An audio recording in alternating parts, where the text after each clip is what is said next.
قرب وسدد ووفق وقرب وخلق من الماء نسبا وصهرا. وقد قال صلى الله عليه وآله وصحبه وسلم: النكاح من سنتي فمن رغب عن سنتي فليس مني. النكاح سنة الأنبياء وشعار الأولياء، لأنه به يحصن المؤمن دينه، فإذا تزوج فقد أحصن نصف الدين، فليتق الله في النصف الآخر. Bismillahirrahmanirrahim. Alhamdulillahirrahmanirrahim. Wassalatu wassalamu ala asyrafil anbiya'i wal mursalin sayyidina Muhammadin wa ala alihi washabihi ajma'in. Beliau Sayyidina Abdullah bin Rahman Abdullah berkata, segala puji bagi Allah yang telah menentukan dan menunjukkan kita kebenaran dan mendekatkan kita kepada Allah Subhanahu wa taala, dan menjadikan dari air nasab dan ikatan suami istri. Nabi Muhammad SAW bersabda, "An-nikahu sunnati, faman raghiba an sunnati falaysa minni." Nikah adalah manhajku, metodeku. Barang siapa yang membenci metodeku, maka dia bukan bagian dariku. Jadi nikah itu metodenya para nabi zaman dahulu dan syiarnya orang-orang soleh zaman dahulu. Dan dengan menikah bisa menjaga agama. Orang kalau sudah menikah telah menjaga separuh agamanya, maka hendaklah dia menjaga sisanya.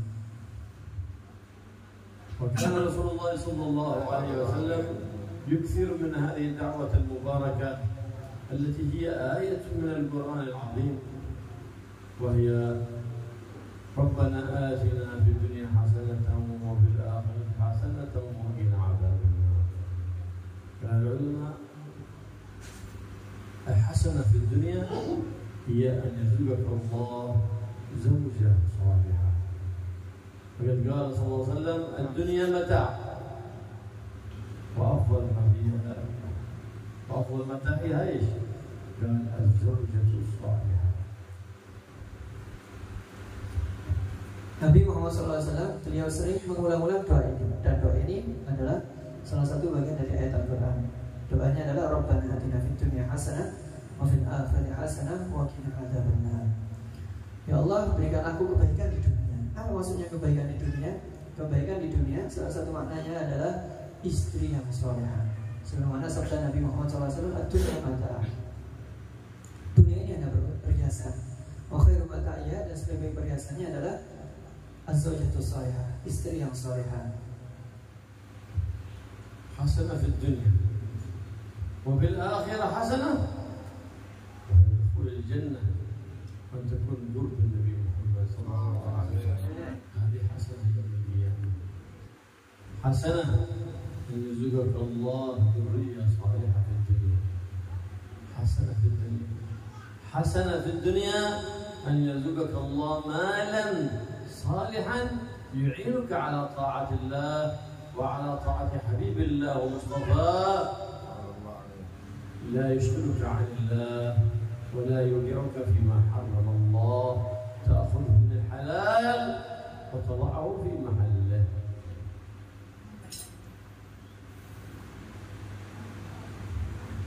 Lanjutan dari Rabbana atina fid dunya hasanah wa fil akhirati hasanah, dan berikan di akhirat kebaikan. Apa maksudnya kebaikan di akhirat? Kebaikan di akhirat adalah masuk surga dan dekat dengan Nabi Muhammad SAW. Dan salah satu kebaikan dunia lagi yang dimaksudkan adalah dzurriyyah shalihah, anak turun yang baik. Dan juga apa?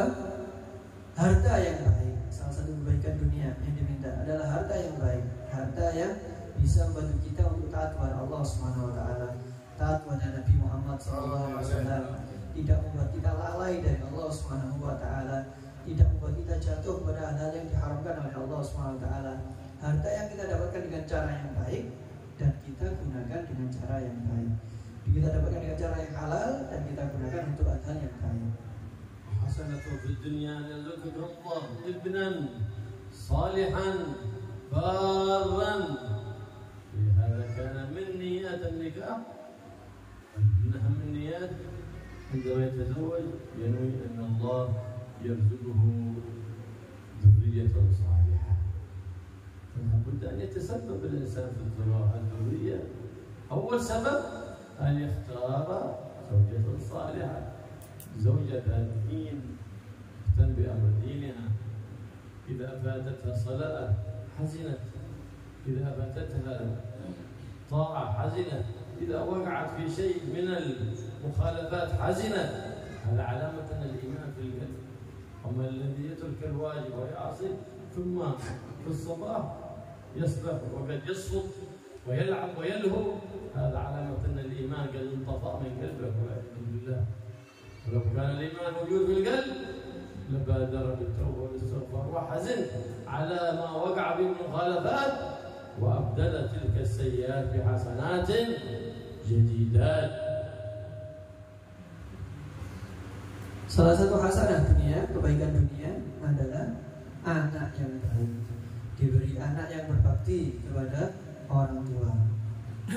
Dan merupakan salah satu niat yang penting dalam menikah adalah niat agar diberi anak cucu yang baik, diberi dzurriyyah yang salehah. Dan seseorang untuk mendapatkan doa ini, untuk dikabulkan ini harus berusaha. Salah satu usahanya agar mendapatkan dzurriyyah yang salehah adalah langkah pertama mencari istri yang salehah, istri yang punya agama, yang menjaga kuat agamanya, istri yang kalau ketinggalan sholat dia merasa sedih, yang kalau ketinggalan amal taat dia merasa sedih. Ini tanda bahwa masih ada keimanan di hatinya. Istri kalau melakukan hal-hal yang gak baik dia merasa sedih. Ini tanda ada keimanan di hatinya. Adapun istri meninggalkan sholat santai, pagi masih bercanda, prenges, apa nggak baik santai. Ini tanda bahwa imannya sudah padam. Orang kalau imannya masih ada di hatinya, kalau dia melakukan kesalahan akan berusaha untuk memperbaikinya dengan bertaubat kepada Allah Subhanahu Wa Taala, berusaha mengganti kesalahan tadi dengan amal-amal yang baik. النكاح من أسباب التي تجلب الرزق الظاهر والباطن الحسي والمعنوي. فإذ قال صلى الله عليه وآله وسلم تزوجوا فقراء يغنيكم الله. وليس الغنى بالمال، الغنى بالسعادة، الغنى في أشياء كثيرة. كان يرزق الله عقلا وافرا تميز بين الحق والباطل والصدق والكذب والصحيح والفاسد. بعض الناس لا يتخيل الرزق إلا في المال فقط. المال هو أغنى المعرض. أعظم من هذا أن يكون بينك وبين أهلك وأسرتك مودة، سكينة، محبة، رحمة. هذه أعظم الأرزاق. كم إنسان معه مال كثير لكن ما دخلت السعادة إلى قلبه. كم من إنسان معه مال كثير لكن ليس هناك بالعائلة يتحنن بعضهم على بعض، يسهل بعضهم عن بعض، بل ربما حتى لم يجتمعوا حتى على طعام واحد، ما يجتمعوا فيدخلون البيوت كأنها مطعم أو هوتيل، ينام ويأكل ويخرج. أنا يجلس مع أهل بيته. العائلة لما يجلسون مع بعضهم البعض تحصل بين المودة والسكينة والرحمة، وكل يسأل عن الآخر ماذا يشتكي من ماذا مع زوجته مع أبنائه. هنا تختلط القلوب ويأكلون في طعام في جماعة. وقال صلى الله عليه وسلم إن الله وملائكته يصلون على أهل البيت الواحد يأكلون جماعة.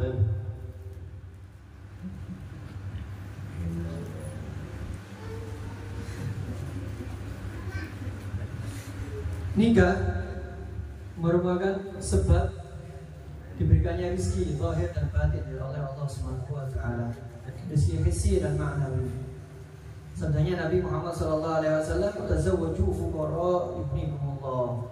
Menikahlah kalian dalam keadaan miskin. Enggak usah nunggu kaya, nikah dalam keadaan miskin. Miskaya kalian akan diberi kekayaan oleh Allah Subhanahu wa taala. Dan kekayaan itu banyak.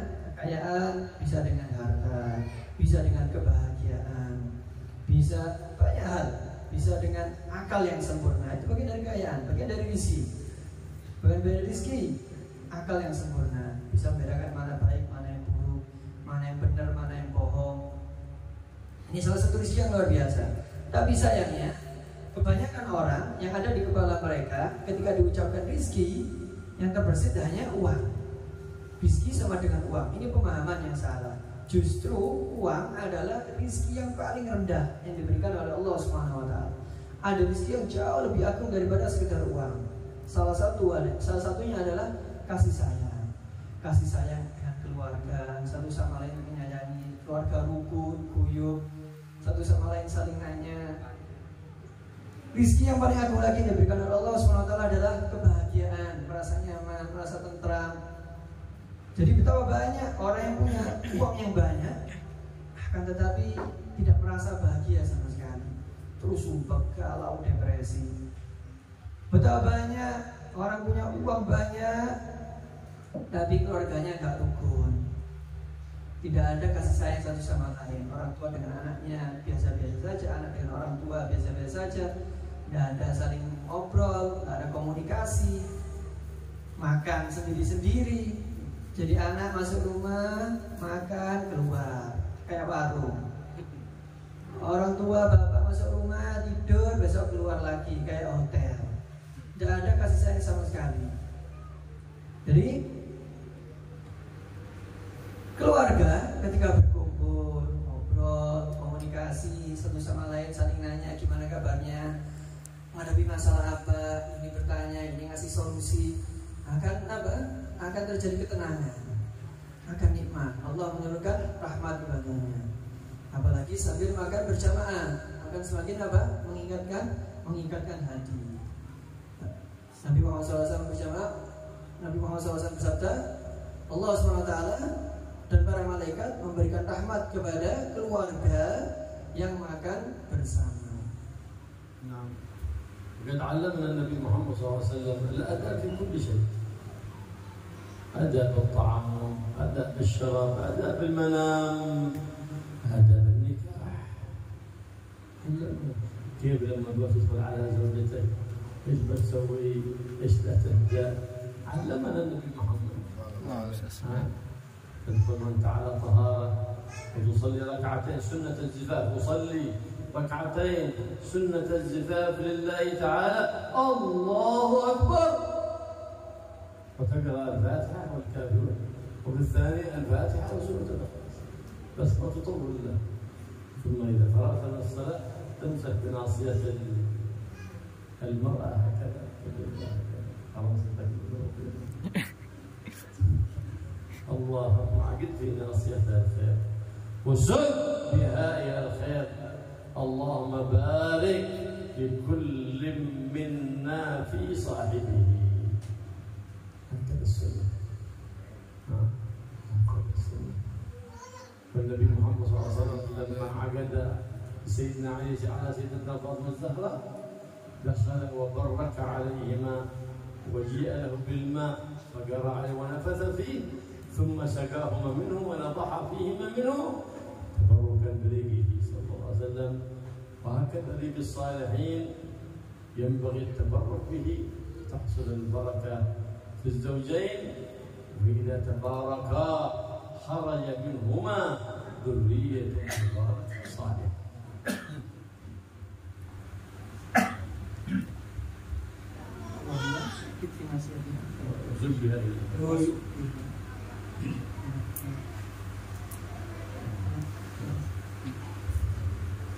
Bismillahirrahmanirrahim. Alhamdulillah. Nabi Muhammad SAW mengajarkan kita berbagai macam adab. Adab dalam makan, adab dalam minum, adab dalam tidur, juga adab dalam pernikahan. Diajarkan oleh Nabi Muhammad SAW bagaimana kita masuk malam pertama, apa yang dilakukan, apa yang dimulai, diajarkan semua oleh Nabi Muhammad SAW. Salah satu ajarannya adalah masuk dalam keadaan suci. Jadi masuk malam pertama dalam keadaan bersuci, wudu, punya wudu, bersih dari atas kecil atau atas besar, artinya bersuci. Lalu sholat 2 rakaat, niat sunnah zafaf, usolli rakaat ini sunnah zafaf, lillahi ta'ala, Allahu Akbar. Setelah kita baca Fatihah, baca kafirun. Rakaat kedua setelah baca Fatihah, baca Al-Ikhlas. Dan masa yang panjang.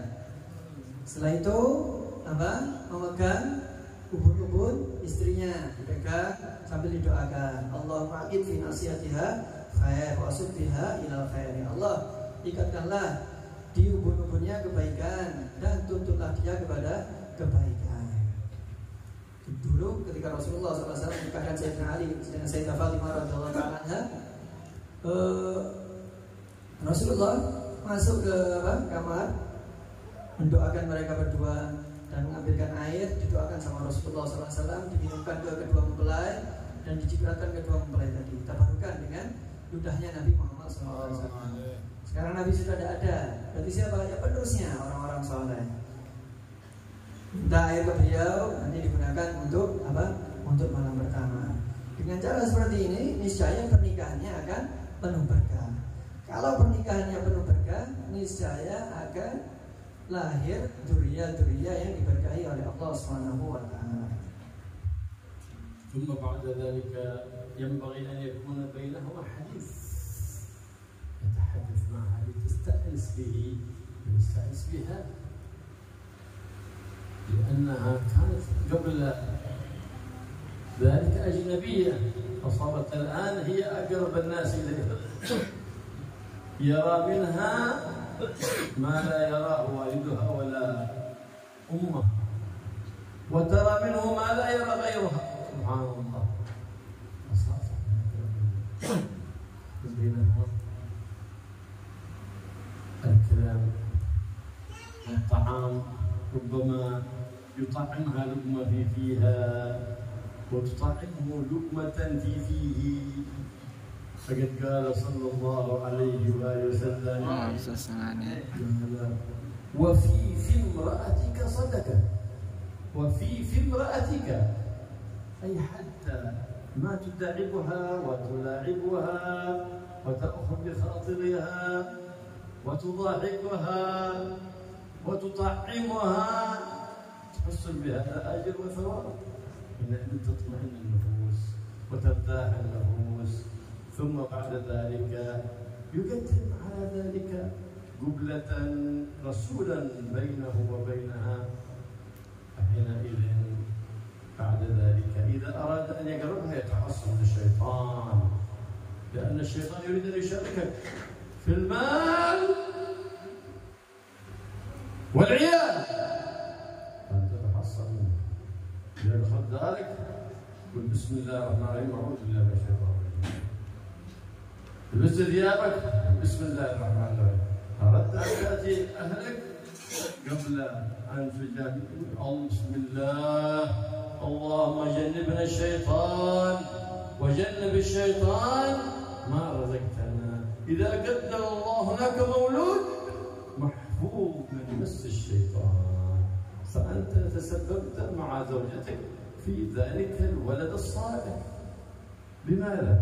بفعلك سنة النبي محمد، بتحصنك بما أمرك به النبي محمد.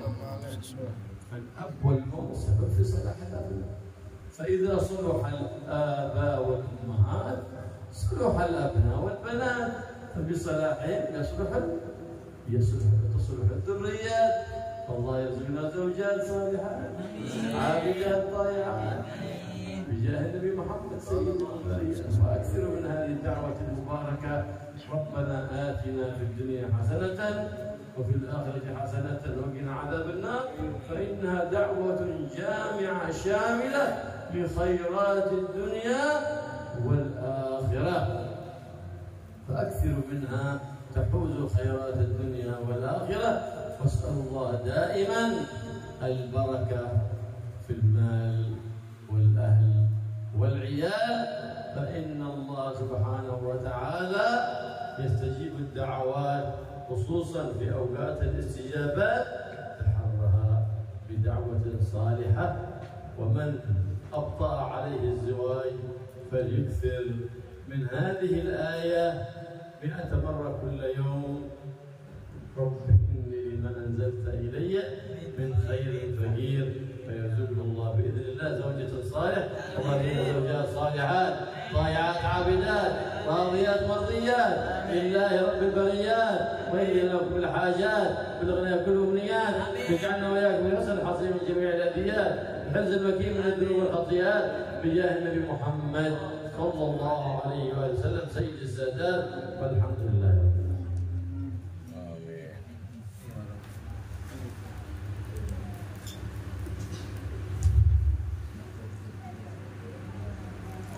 Lalu setelah melakukan hal yang dijelaskan tadi, mendoakan setelah sholat, mendoakan, apa yang dilakukan selanjutnya? Ngobrol dulu, ngobrol, basa-basi, saling nanya, bercanda. Karena pengantin baru, istri kita ini yang baru ini sebelumnya nggak kita kenal. Lalu ketika sudah menjadi istri kita, dia menjadi orang yang paling dekat dengan kita. Sebelumnya kita nggak kenal siapa dia, kita tidak tahu apapun tentang dia. Lalu sekarang jadi orang terdekat kepada kita. Bahkan kita melihat dia apa yang tidak dilihat oleh orang tuanya. Begitu juga dia melihat kita apa yang tidak dilihat oleh orang tua kita dan orang-orang yang lain. Jadi orang terdekat kita. Ngobrol sambil makan bareng, saling suap, yang laki nyuapi istrinya, istrinya nyuapi suaminya. Sebagaimana disebutkan Nabi Muhammad SAW, wa fi imra'atika shadaqah. Dan di dalam mulut istri kamu itu ada sedekah. Gimana maksudnya? Bercanda dengan istri, ngobrol dengan istri, bagaimana jaga perasaan istri sehingga istrinya senang, istrinya senyum, istrinya tertawa. Ini bagian dari sedekah. Dengan ini hati menjadi tenang, perasaan menjadi nyaman. Lalu setelah ngobrol, mulai mukadimah, jangan langsung mukadimah dulu, mungkin dicium dulu atau apa yang lain, mukadimah dulu. Dan kalau sudah mau mulai, jangan lupa baca doa, menjaga diri dari setan, karena setan berusaha ngikut dalam setiap urusan, mengganggu kita dalam urusan uang, dalam urusan harta, bahkan dalam urusan keluarga. Setan selalu ingin merusak kita, ganggu kita. Jangan lupa baca bismillah, takut dari setan. Mau keluar dari rumah, baca bismillah. Mau pakai pakaian, baca bismillah. Dan kalau mau mendatangi istri, kalau mau berhubungan sama istri, juga baca bismillah. Doanya bismillah, Allahumma jannibna syaitan wa jannibi syaitan ma razaqtana. Jadi kalau sama ditakdirkan dari hubungan tadi lahir seorang anak, niscaya anak tadi dijaga oleh Allah SWT dari gangguan setan berkat amalan yang dilakukan oleh orang tuanya. Jadi orang tua, ayah dan ibu punya peran besar apakah anak ini jadi anak soleh atau enggak. Jadi orang tua berusaha untuk menjadikan anaknya agar anak yang berkah. Caranya dengan apa? Ya dengan ini, melakukan adab-adab yang diajarkan oleh Nabi Muhammad SAW. Dan semoga kita berdoa, semoga kita dikaruniai oleh Allah SWT istri-istri yang solehah, pasangan-pasangan yang soleh. Dan salah satu doa yang dianjurkan agar diperbanyak dibaca adalah doa tadi, Rabbana atina fid dunya hasanah wa fil akhirati hasanah wa qina adzabannar. Karena doa ini doa sapu jagat, mencakup seluruh kebaikan dunia dan akhirat. Dan jangan lupa meminta berkah kepada Allah SWT.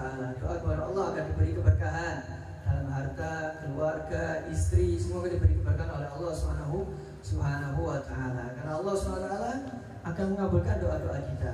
Apalagi kalau kita berdoa di momen-momen yang berpotensi dijabahi doa, di waktu-waktu yang mustajab. Dan bila juga memberikan doa bagi orang yang belum nikah, belum ketemu jodohnya, hendaknya istiqomah membaca doa ini, dibaca 100 kali ayat ini. Rabbi inni lima anzalta ilayya min khairin faqir, dibaca 100 kali.